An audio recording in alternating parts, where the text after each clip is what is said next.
मेरा नाम ज्ञानेंद्र सिंह है। मैंने इंडियन एयरफोर्स में 20 साल की सर्विस की हुई है और डिफेंस से जुड़े हुए मामलों में मेरी अपनी रुचि है, जिसके चलते मैं उससे रिलेटेड वीडियोस बनाता हूँ। आपने देखा होगा यूट्यूब में तरह तरह के वीडियोस पड़े हुए हैं, उसमें तरह तरह की बातें लिखी हुई हैं, तरह तरह के आपने न्यूज़ चैनल्स देखे, उसमें कई बातें चल रही हैं।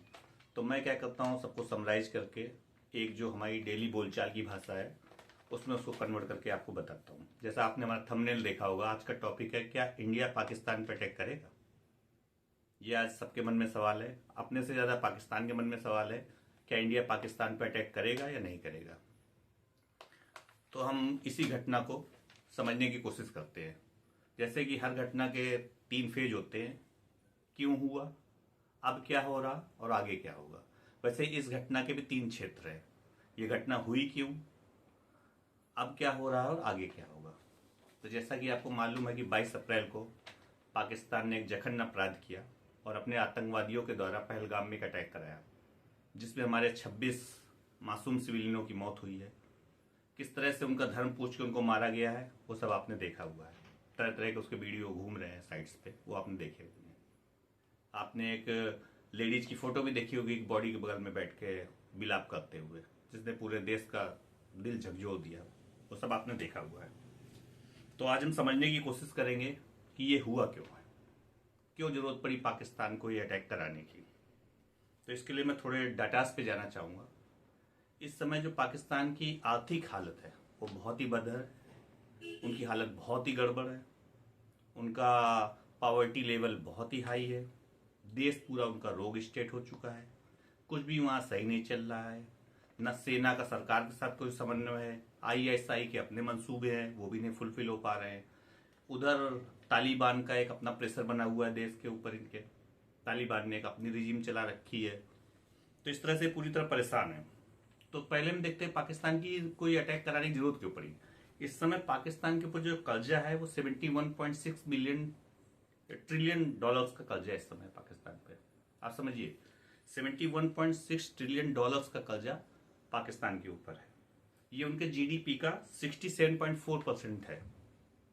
जिस देश के जीडीपी का 67.4% कर्जे में हो, वो देश की हालत क्या होगी ये आप समझ सकते हैं कि उस देश की क्या हालत होगी इस समय।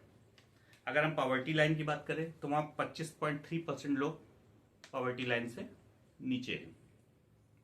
बहुत ही हालत खराब है। अगर इसको आप बलूचिस्तान साइड ले जाइए तो 42.7% लोग पॉवर्टी लाइन के नीचे है। अगर उधर आप इसको सिंध क्षेत्र में ले जाइए 24% लोग पॉवर्टी लाइन के नीचे है।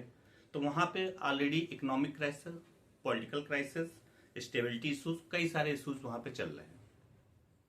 तो अब करे क्या, उनके हाथ में कुछ है नहीं, करे क्या। वो अपने यहाँ कुछ भी मैन्युफैक्चर नहीं कर रहे हैं, कुछ भी उनके पास ऐसा नहीं कि फॉरेन से इन्वेस्टमेंट आ रहा हो, पूरे टेरर एक्टिविटीज में सम्मिलित है। तो करे क्या आप, देश की जनता को कैसे गुमराह करें। तो उसका सबसे बेस्ट उनके पास एक हथियार है, वो है कश्मीर। चलो कश्मीर में कुछ करें, इंडिया में कुछ करें, जिससे जनता का उधर पे ध्यान बटे और हमारा साल भर 2 साल इस पे कट जाए। तो इसी के चलते उन्होंने इस अटैक को प्लान किया। इस प्लान में उनके आईएसआई चीफ शामिल थे। इस प्लान में उनके जो जनरल हैं मिलिट्री के वो इन्वॉल्व थे, मिस्टर आशिफ मुनीर। उन्हीं की ये प्लानिंग है, जैसा कि न्यूज़ आ रही, उन्हीं की प्लानिंग थी। पर उनको ये नहीं पता था कि ये करने के बाद इसका रिपरकेशन क्या होगा, ये उन्होंने सोचा नहीं। अब जब उन्होंने इंडिया के टेबल्स देखे हैं तो बौखलाए हुए हैं कि अब हम इस पर क्या करें, क्या इसमें हम एक्शन ले। अब उनको समझ में नहीं आ रहा है, पूरी तरह से वो परेशान घूम रहे हैं। तो ये तो हुआ कि ये घटना क्यों हुई। अब हम इसको समझने की कोशिश करते हैं कि इसमें अभी तक क्या क्या चीजें हो रखी है, इस घटना के बाद क्या क्या हुआ है। इस घटना के बाद इंडिया ने भी कुछ स्टेप्स उठाए हैं, पाक ने भी कुछ स्टेप्स उठाए। हम पहले इंडिया के स्टेप्स की बात करेंगे। इंडिया ने जो इनका इंडस वाटर ट्रीटी थी उसको सस्पेंड कर दिया है। इनका जो पाकिस्तानी के जो डिप्लोमेट्स थे उनको निकाल दिया है। सारे ट्रेड्स इनके बंद कर दिए हैं, वीजा इनके सारे रद्द कर दिए हैं। ट्रूप्स भी हमारे काफ़ी एडवांस हो गए हैं। ट्रूप्स के बारे में ज़्यादा जानकारी नहीं दूंगा क्योंकि ये इंटरनल सिक्योरिटी का मैटर है, पर ट्रूप्स भी हमारे काफ़ी एडवांस हो चुके हैं। इसी के रिप्लाई में उन्होंने भी कुछ किया है। उन्होंने सिमिलर समझौते को पेंडेंसी में डाला है। उन्होंने एयर स्पेस इंडिया के लिए बंद कर दिया है।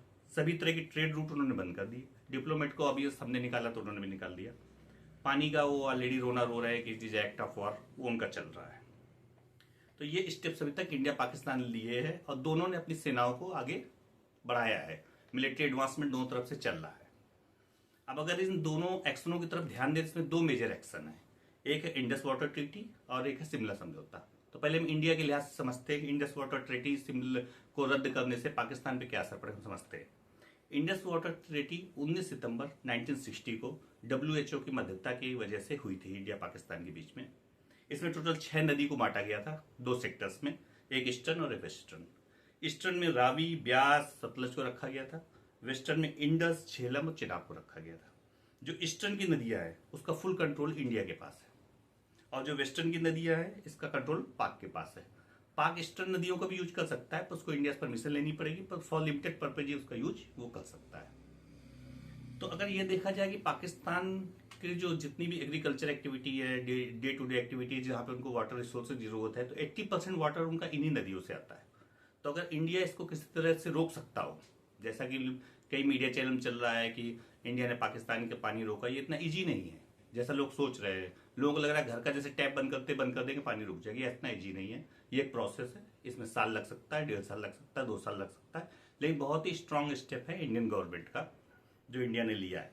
उनका पानी रोकने के लिए डैम्स बनाने पड़ेंगे और भी कुछ इंतजाम करने पड़ेंगे, तो उसमें समय लगेगा, लेकिन इससे डेफिनेटली उनके ऊपर बहुत बड़ा प्रभाव पड़ेगा। हम उनके यहाँ सूखा ला सकते हैं, हम उनके यहाँ बाढ़ ला सकते हैं अगर हमने पानी को कंट्रोल कर लिया तो। इसी के अगेंस्ट में उन्होंने शिमला समझौते को पेंडेंसी में डाला है। शिमला समझौते को समझने की कोशिश करते हैं।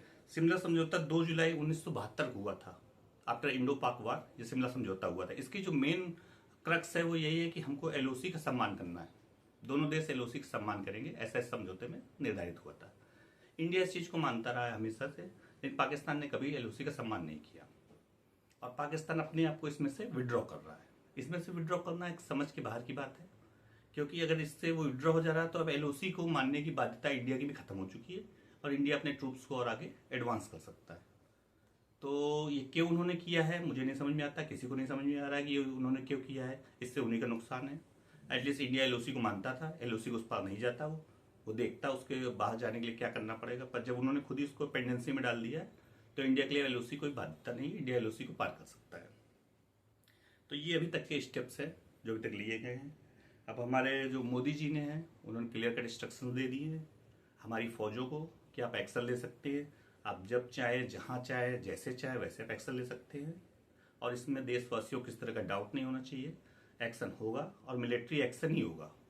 कब होगा, कैसे होगा, ये हमें देखना होगा, इसके लिए हमें वेट करना पड़ सकता है थोड़ा सा, लेकिन एक्शन होगा। अभी उन लोगों ने वार मॉन्गरिंग में वो इतने ज़्यादा बिजी हैं, उनके हर आदमी को सपने आ रहे हैं कि इंडिया 36 घंटे में अटैक कर देगा, इंडिया 72 घंटे में अटैक कर दे, ऐसा वो मीडिया चैनलों पे सब जगह रो रहे हैं। कई वो UAE, कतर, कई देशों से मदद मांग रहे हैं कि हमको बचाओ, इंडिया को समझाओ, ये सब चल रहा है। इस दौरान पता चला उनके कई जनरल्स ने फौज से इस्तीफा दे दिया है, उनके यहाँ मास रेजिग्नेशन हुए और बहुत से लोग उनके पाकिस्तान छोड़ के इंग्लैंड की तरफ निकल रहे हैं। जो इंग्लैंड की फ्लाइट्स में फुल जा रही हैं, वहाँ से कई लोग अपनी फैमिलीज को बाहर निकालने की कोशिश कर रहे हैं। हर तरह के वहाँ पे हलचल मची हुई है। तो अभी एज एन इंडियन हमें वेट करना चाहिए। हमें मोदी जी की बातों पे पूरा भरोसा है, उन्होंने बोला है जरूर कोई स्ट्रांग एक्शन ही लेंगे, टाइम लग सकता है पर एक्शन होगा, इसमें कोई दो राय नहीं है। हम सबको इसके लिए वेट करना चाहिए और अपने देश का साथ देना चाहिए। इसी के साथ मैं अपनी बात ख़त्म करता हूँ। ये मेरा नया चैनल है, अगर आप चाहें तो इसको सब्सक्राइब कर सकते हैं। मैंने इसको मोनेटाइज नहीं किया है, आप सब्सक्राइब करेंगे तो इससे हमारा हौसला बढ़ेगा। मोनेटाइजेशन इसका मैंने नहीं किया है। ऐसे ही इंटरेस्टिंग वीडियो के लिए आप इसको सब्सक्राइब कीजिए, इसमें आपको आगे भी वीडियोस मिलेंगे। जय हिंद।